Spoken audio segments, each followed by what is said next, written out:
Hi kids, ang lesson natin yun ay how to solve the surface area of triangular pyramid. Ang formula ng triangular pyramid ay SA equals perimeter stand height divided by 2 plus base height divided by 2. Ang perimeter natin ay side 1 plus side 2 plus side 3 times stand height. Ang divide 2. Ngayon, pagkapi natin itong plus base height divided by 2. Ang side 1 natin ay 3 meter plus ang side 2 natin ay 4 meter plus ang side 3 naman natin ay 6 meter.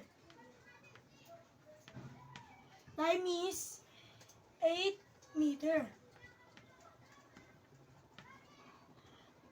Divided by 2.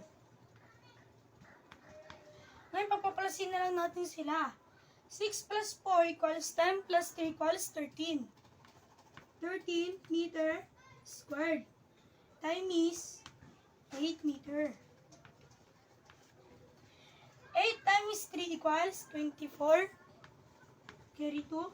8 times 1 equals 8 plus 2 equals 10.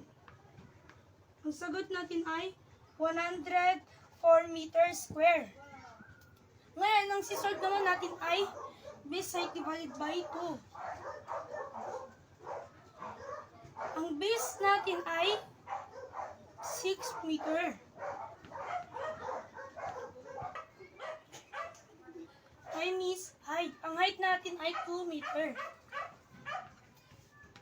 Divided by 2. 6 times 2 equals 12.